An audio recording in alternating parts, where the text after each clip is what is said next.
کائنات میں ان کے اوپر تو کوئی نہیں، سب سے اوپر اللہ، اللہ کے بعد نبی نا۔ اللہ اور نبی نے جب اپنی محبت کو دنیا کے سامنے پیش کیا تو اسی ماں کے ذریعے سے، نہیں توجہ کی؟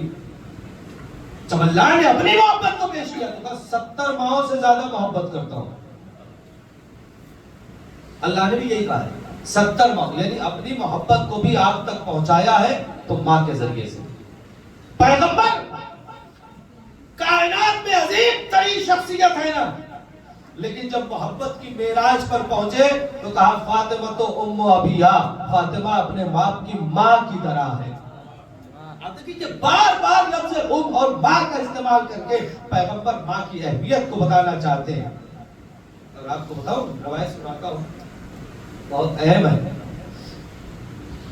جناب آمنہ کون تھی؟ سب جانتے ہیں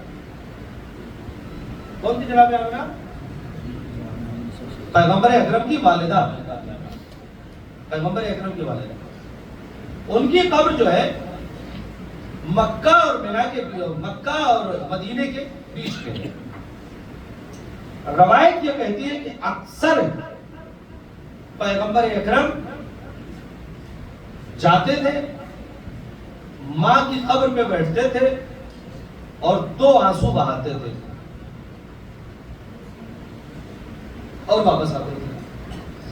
اکثر، یہ اہل سنت نے بھی لکھا ہے اور ہمارے یہاں بھی موجود ہے، دونوں کیا موجود ہے کہ پیغمبر اکثر جاتے تھے، ماں کی قبر پر بیٹھ کر آنسو بہاتے تھے، پھر واپس آتے تھے۔ تو ماں کی قبر پر جانا سنت پیغمبر ہے، زندہ ہے تو اس سے بہتر۔ بس آخری روایت سوز بار آپ نے سن چکی، اویس کرانی، اویس کرنی بڑا مضبوط نام ہے۔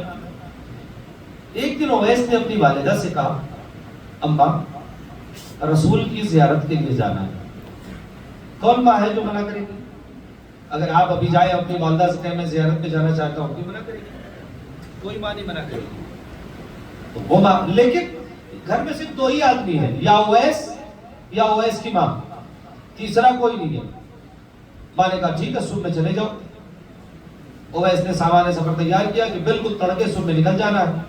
جب جانے لگے تو ماں نے ایک جملہ کہا بیٹا جا تو رہے ہو لیکن شام ہونے سے پہلے گھر واپس آ جانا۔